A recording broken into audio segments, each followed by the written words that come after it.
నమస్తే welcome to rapid NRI news. America అధ్యక్షుడు Trump తీసుకున్న నిర్ణయాలపై అమెరికాలో అగ్రావేశాలు వ్యక్తమవుతున్నాయి. వలసదారుల బహిష్కరణ అంశంతో పాటు విశ్వవిద్యాలయాలపై ఆయన వైఖరి పట్ల ప్రజలు మండిపడుతున్నారు. ఈ వ్యవహారం ఇప్పుడు నిరసన స్థాయిని దాటి కోర్టులో కేసులు వేసే స్థాయికి చేరుకుంది. F1 విద్యార్థి వీసాల రద్దుకు నిరసనగా అమెరికాలో భారత్, చైనా విద్యార్థులు చేతులు కలిపారు. ట్రంప్ యంత్రాంగం తీసుకున్న నిర్ణయాన్ని ముగ్గురు భారతీయ విద్యార్థులు, ఇద్దరు చైనా విద్యార్థులు కోర్టులో సవాల్ చేశారు. DHS ఇమిగ్రేషన్ అధికారులపై న్యూ హంసఫైర్లోని US డిస్ట్రిక్ట్ కోర్టులో పిటిషన్ దాఖలు చేశారు. తమ F1 హోదాను అధికారులు ఏకపక్షంగా రద్దు చేశారని, దీనివల్ల తమ భవిష్యత్ అనిశ్చితిలో పడిపోయిందని, వీసాలు రద్దు చేసే ముందు ప్రభుత్వం తమకు ఎలాంటి నోటీస్ ఇవ్వలేదని ఆరోపించారు. విద్యార్థి వీసాను చట్టవిరుద్ధంగా రద్దు చేయడం వల్ల నిర్బంధం, బహిష్కరణ ముప్తో పాటు OPTకి అనర్హులు కావడంతో తీవ్రమైన ఆర్థిక ఇబ్బందులు ఎదుర్కొంటున్నామని వాపోయారు. తమతో పాటు విదేశీ విద్యార్థుల వీసాలని పునరుద్ధరించాలని, నిర్బంధాలు, బహిష్కరణలు తక్షణం నిలిపివేయాలని కోరారు. ఈ వ్యవహారంలో కోర్టు జోక్యం చేసుకుని ప్రభుత్వానికి తగిన ఆదేశాలు ఇవ్వాలని పిటిషనర్ల తరపు న్యాయవాదులు అభ్యర్థించారు. America vice president JD Vance భారత్కు విచ్చేశారు. 4 రోజుల పర్యటనలో భాగంగా JD వాన్స్ భారత్కు చేరుకున్నారు. కుటుంబ సమేతంగా భారత్కు వచ్చిన వాన్స్కు కేంద్ర మంత్రి అశ్విని వైష్ణవ్ స్వాగతం పలికారు. అనంతరం త్రివిధ దళాల సైనిక వందనం స్వీకరించారు. అమెరికా ఉపాధ్యక్షుడిగా బాధ్యతలు చేపట్టిన తర్వాత JD వాన్స్ భారత పర్యటనకు రావడం ఇదే తొలిసారి.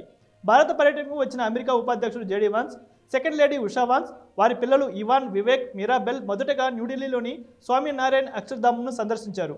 భారతదేశ వారసత్వం, సాంస్కృతిక సాంప్రదాయాలకు ప్రతిబింబంగా అద్భుతమైన కళతో నిర్మించిన అక్షర్ధామ్ ఆలయాన్ని చూసి మంత్రముగ్ధులయ్యారు.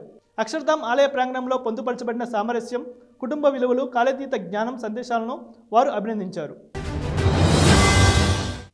అమెరికా అధ్యక్షుడు ట్రంప్ విధానాల ప్రభావం ఫ్లైట్ ఛార్జీలపైన పడింది.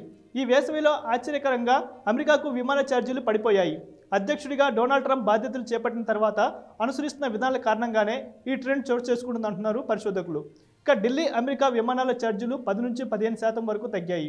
గత ఏడాదితో పోలిస్తే ఈ ఏడాది ఏప్రిల్, జూన్ మధ్య ఢిల్లీ, ముంబై నుంచి అమెరికాలోని కీలక నగరాలకు విమాన ఛార్జీలు సగటున 5 నుంచి 8% తగ్గుదల కనిపిస్తుందని ట్రావెల్ సంస్థలు చెబుతున్నాయి. ఇక మే నెలలో ముంబై నుంచి న్యూయార్క్ వన్ వే ప్రయాణానికి టికెట్ ధర కనిష్టంగా 37,000 రూపాయలు చూపించడం గమనార్హం. అదేవిధంగా చౌకైన తిరుగు ప్రయాణ ఛార్జీ 76,000 రూపాయలుగా ఉంది. గత కొన్నేళ్లుగా భారత్, అమెరికా మధ్య నడిచే విమానాల్లో ఛార్జీలు ఎక్కువగా ఉండేవి. అయితే ట్రంప్ విధానాలతో ఈ వేసవిలో సీన్ మారిపోయింది. ప్రముఖ పోప్ ఫ్రాన్సిస్ మరణించారు. గత కొంతకాలంగా అనారోగ్యంతో బాధపడుతున్న పోప్ ఫ్రాన్సిస్ వాటికన్ సిటీలో కన్నుమూశారు. ఫిబ్రవరి 14 నుంచి ఆయన 38 రోజుల పాటు ఆసుపత్రిలో చికిత్స పొందిన అనంతరం గత నెల డిశ్చార్జ్ అయ్యారు. ఆయన మృతి విషయాన్ని వాటికన్ వర్గాలు ధృవీకరించాయి. 2013లో పోప్ బెనెడిక్ట్ తర్వాత ఫ్రాన్సిస్ ఈ బాధ్యతలు చేపట్టారు. ఫ్రాన్సిస్ 1938లో అర్జెంటీనాలో జన్మించారు. దక్షిణ అమెరికా నుంచి ఈ పదవిని అందుకున్న తొలి వ్యక్తి ఆయనే. ఆయన్ని ప్రజల పోప్ అంటారు. తరచూ సామాజిక అంశాలపై కూడా ఆయన వ్యాఖ్యలు చేస్తుంటారు. పోప్ ఫ్రాన్సిస్ తన మరణానికి కొన్ని గంటల ముందు కూడా ఈస్టర్ పర్వదినాన భక్తులకు సందేశం ఇచ్చారు. వాటికన్ నగరంలోని పీటర్ స్క్వేర్లో దాదాపు 35,000 మందిని ఉద్దేశించి ఆయన ప్రపంచం కోసం సందేశం ఇచ్చారు. Brothers and sisters, happy Easter అని పోప్ స్వయంగా చెప్పారు. సంక్షోభాలతో రగులుతున్న గాజా, ఉక్రెయిన్, కాంగో, మయన్మార్లో శాంతి నెలకొలాలని ఆయన ఆకాంక్షించారు. జర్మనీకి చెందిన కొరియర్ సేవల దిగ్గజం DHL ఎక్స్ప్రెస్ అమెరికా కస్టమర్లకు షాక్ ఇచ్చింది. అమెరికా కస్టమ్స్ నిబంధనల్లో ఇటీవల తెచ్చిన మార్పుల నేపథ్యంలో ఆ దేశంలోని వినియోగదారులకు $800 కన్నా ఎక్కువ విలువైన సరుకు రవాణాను తాత్కాలికంగా నిలిపివేస్తున్నట్లు ప్రకటించింది.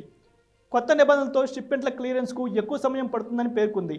ఈ నిబంధనల మేరకు $800 కన్నా ఎక్కువ విలువైన అన్ని షిప్మెంట్లకు అధికారిక ప్రవేశ ప్రక్రియ అవసరం ఉంటుంది. తాజా విధానంలో మార్పులతో పాటు కస్టమ్స్ పేపర్ వర్క్తో పాటు కఠిన తనిఖీలు ఉంటాయి. రష్యా, ఉక్రెయిన్ మధ్య యుద్ధాన్ని ముగించడానికి అమెరికా అధ్యక్షుడు డొనాల్డ్ ట్రంప్ కృషి చేస్తున్న విషయం తెలిసిందే. యుద్ధం విషయంలో పురోగతి ఏమీ కనిపించకుంటే ఆ రెండు దేశాల మధ్య శాంతి ఒప్పందం కుదిర్చే ప్రయత్నాల నుంచి తాము విరమించుకుంటామని ఇటీవల ఆయన ఇరు దేశాలను హెచ్చరించారు. దీంతో తాము చర్చలకు సిద్ధంగా ఉన్నట్లు రష్యా ప్రకటించింది. ఈ నేపథ్యంలోనే ట్రంప్ మరో కీలక విషయం వెల్లడించారు. రష్యా, ఉక్రెయిన్ల మధ్య శాంతి ఒప్పందం ఈ వారంలోనే కుదిరే అవకాశం ఉందని ఆశాభావం వ్యక్తం చేశారు. ఆ రెండు దేశాలు తమతో కలిసి భారీగా వ్యాపారం చేయబోతున్నట్లు ట్రూత్ సోషల్ మీడియాలో పోస్ట్ చేశారు. ఒకవైపు శాంతి చర్చలకు ట్రంప్ ఏర్పాట్లు చేస్తున్నప్పటికీ మరోవైపు రష్యా, ఉక్రెయిన్ మాత్రం దాడులను కొనసాగిస్తున్నాయి. ఈస్టర్ సందర్భంగా తాత్కాలిక కాల్పుల విరమణ పాటిస్తామని ప్రకటించిన రష్యా కీవ్పై 10 కొద్ది డ్రోన్లు, బాంబు దాడులకు పాల్పడినట్లు ఉక్రెయిన్ అధ్యక్షుడు జెలెన్స్కీ ఆరోపించారు. కీవ్ బలగాలు దాడులు కొనసాగించాయని రష్యా అధికారులు వెల్లడించారు. అమెరికా ప్రెసిడెంట్ డొనాల్డ్ ట్రంప్తో ప్రజాస్వామ్యానికి ముప్పు ఏర్పడిందని ఆరోపిస్తూ దేశమంతటా నిరసన ర్యాలీలు జరిగాయి. ఆర్థిక రాజధాని న్యూయార్క్, పాలనా రాజధాని వాషింగ్టన్ సహా పలు నగరాలు, పట్టణాల్లో ఆందోళనకారులు పెద్ద ఎత్తున ఉద్యమించారు.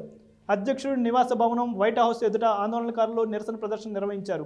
250 ఏళ్ల కిందట 1775లో విప్లవ పోరాటం ప్రారంభమైన ఏప్రిల్ 19వ తేదీనే వారు ఈ ఆందోళనలు నిర్వహించడం గమనార్హం. అమెరికన్లపై సొంత ప్రభుత్వమే దాడులు చేస్తుందని, ఐక్యంగా నిలవాల్సిన అవసరం ఉందని ఆందోళనకారులు వ్యాఖ్యానించారు. ఇక టెస్లా కార్ల షోరూం ఎదుట ఆందోళనలు నిర్వహించారు. మానవ హక్కులు, రాజ్యాంగ ఉల్లంఘనలు ట్రంప్ పాల్పడుతున్నారని ఆందోళనకారులు నిరసించారు. కెనడాలోని సిక్ వేర్పాటువాదులు మరోసారి రెచ్చిపోయారు. ఖలిస్తానీ జెండాలతో సర్రేలోని శ్రీ లక్ష్మీనారాయణ ఆలయం వద్ద వీరంగం సృష్టించారు. వారి దాడుల్లో దేవాలయ ప్రవేశ ద్వారం, స్తంభాలు ధ్వంసమయ్యాయి. ఏప్రిల్ 19న ఉదయం 3 గంటల ప్రాంతంలో ఇద్దరు దుండగులు ఖలిస్తానీ నినాదాలు చేస్తూ ఆలయంలోకి ప్రవేశించి స్తంభాలు, ద్వారాలపై ఖలిస్తానీ అనుకూల రాతలు రాశారని ఆలయ అధికారులు పేర్కొన్నారు. ఆధారాలు దొరకకుండా సీసీటీవీ కెమెరాలను దొంగలించారని అన్నారు. భక్తుల మనోభావాలు దెబ్బతినే ఇటువంటి ద్వేషపూరిత విధ్వంసాలను తాము తీవ్రంగా ఖండిస్తున్నట్లు తెలిపారు. ఈ విషయంపై కేసు నమోదు చేశామని స్థానిక పోలీసులు వెల్లడించారు. ఘటన వెనుక భారత వ్యతిరేక శక్తుల హస్తం ఉందా అనే కోణంలో దర్యాప్తు చేస్తున్నామన్నారు. మళ్లీ ఇటువంటి దాడులు జరగకుండా ఆలయం వద్ద భద్రతా దళాలు మోహరించాయని అన్నారు. భారత అంతరిక్ష పరిశోధన సంస్థ ఇస్రో చేపట్టిన స్పేడెక్స్ మిషన్లో మరో కీలక ముందడుగు పడింది. తొలి ప్రయోగంలో అంతరిక్షంలోనే ఉపగ్రహాలను అనుసంధానం చేసిన శాస్త్రవేత్తలు రెండో డాకింగ్ ప్రక్రియను కూడా సక్సెస్ఫుల్గా పూర్తి చేశారు. ఈ విషయాన్ని ఇస్రో అధికారికంగా ప్రకటించింది. ఉపగ్రహాల రెండవ డాకింగ్ విజయవంతంగా పూర్తయిందని తెలియజేయడానికి సంతోషంగా ఉందని పేర్కొంటూ కేంద్ర మంత్రి డాక్టర్ జితేంద్ర సింగ్ సోషల్ మీడియాలో పోస్ట్ చేశారు. స్పేడెక్స్ మిషన్ను PSLV C-60 ద్వారా డిసెంబర్ 30, 2024న ప్రయోగించాం. ఈ మిషన్లో భాగంగా ఇస్రో శాస్త్రవేత్తలు జనవరి 16, 2025న అంతరిక్షంలో తొలిసారి ఉపగ్రహాలను విజయవంతంగా డాక్ చేసి సృష్టించారు. అనంతరం మార్చి 13, 2025న ఉదయం 9:20 అన్డాక్ చేశామని ఎక్స్ పోస్ట్ ద్వారా కేంద్ర మంత్రి పేర్కొన్నారు. ఈ మిషన్ కింద రాబోయే 2 వారాల్లో మరిన్ని ప్రయోగాలు జరగనున్నట్లు వెల్లడించారు.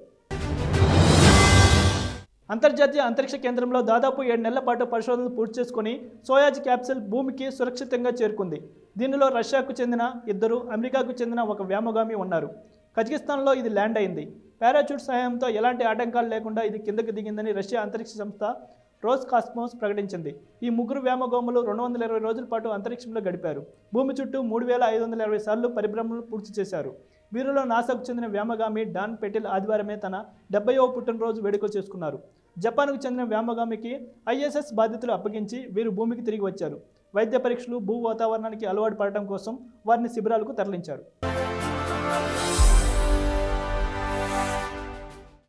ఇది ఇవాల్టి rapid NRI news. Keep watching US1 TV.